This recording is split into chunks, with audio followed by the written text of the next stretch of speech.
ছিলেন, সাব্বির রহমান রুম্মানের কথা বলছি।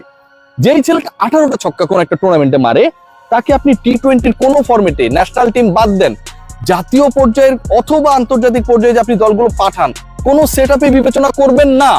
এটা কি হতে পারে? এটা হয়েছে। আমরা অনেকেই বলি না যে সূর্য অনেক সুন্দর। কেউ যদি কাউকে জিজ্ঞেস করে যে সূর্য কত সুন্দর, তুমি দেখেছো?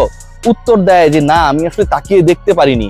কেন দেখতে পারিনি জানেন? কারণ তার আলোটা এত বেশি যে চোখ ঝলসে যায়। সাব্বিরের পারফরমেন্সটা লাস্ট বিপিএল ছিল সূর্যের মতো, এবং আমাদের সিলেক্টররা আই থিঙ্ক ওই ছোট্ট বাবুটার মতো সেই পারফরমেন্সটা দেখে নাই, যদি তাদের চোখ ঝলসে যায়। সূর্যের দিকে তাকানোটা যেমন অসম্ভব হয়ে পড়ে, অনেকটা সেরকম ডিফিকাল্টিস এর মধ্যে আমাদের ন্যাশনাল সিলেক্টররা হয়তো ছিলেন।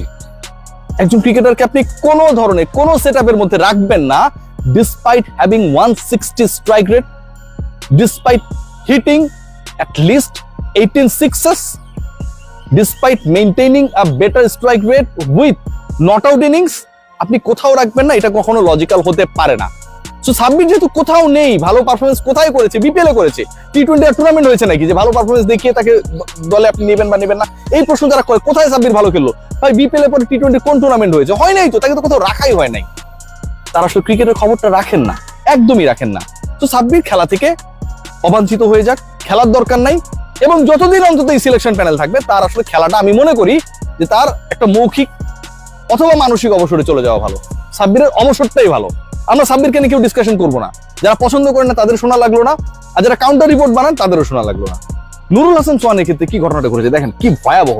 সাব্বিরের ক্ষেত্রে আপনি বলছেন যে সাব্বির তো আসলে ওই একটা টুর্নামেন্টে কিছু ভালো খেলেছে, অথচ তারপরে কোনো আপনার ন্যাশনাল টি-20 টুর্নামেন্ট হয় নাই।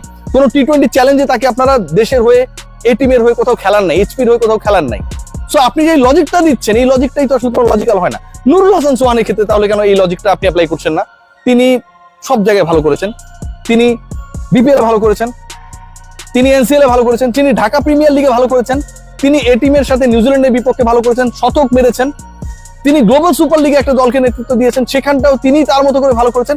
সব জায়গায় ভালো করা একজন ক্রিকেটার, বাংলাদেশের no doubt best wicket keeper, তাকে আপনি সুযোগ দেবেন না? তিনি এই সুযোগটা ডিজার্ভ করে না? সাব্বির কোথাও ভালো করেনি যদি আমি মেনেও নি, সোহান তো সবখানে ভালো করেছে, তাকেও আপনারা নেদারল্যান্ডসের বিপক্ষে যে 3টা ম্যাচ বাংলাদেশ খেলবে সেখানটা আপনারা নেবেন না। লজিকটা কোথায়?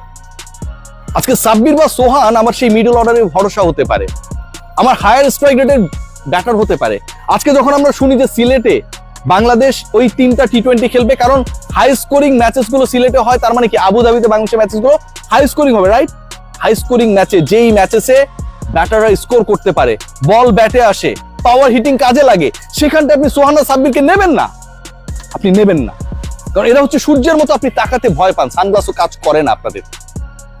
বাংলাদেশ দল এভাবেই চলছে। বাংলাদেশ দল নিয়ে যে তামাশা চলছে, এই তামাশা বন্ধ হওয়া উচিত। আমি একা বলে যাই, অনেকে কাউন্টার মানে, কিন্তু এই বলাটার কতদিন, কতবার একজন সম্পর্কে বলা যায়? সাব্বিরের মতো সোহানেরও অবসরে চলে যাওয়া উচিত। খেলার দরকার নেই ভাই। অথবা আপনারা বলে দিন যে ন্যাশনাল টিম আমি খেলতে চাই না, অন্য সব জায়গায় খেলবো। এই যে আলোচনাগুলো হয়, এই আলোচনা এদেরকে নিয়ে যারা সমালোচনা করে, তারা কি জানে যে এরা কি করেছে?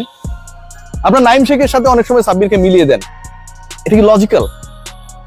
সাব্বির রহমান রুম্মান ন্যাশনাল টিমে যখন রেগুলার সেটআপে ছিল, কতটা আক্রমণাত্মক ছিল, কতটা আমাদের জন্য ক্লিনিক্যাল ছিল, প্রতিপক্ষের জন্য কতটা ভয়ঙ্কর ছিল, কতটা ডিস্ট্রাকটিভ ব্যাটার ছিল, একটু হাইলাইটস দেখে আইসেন।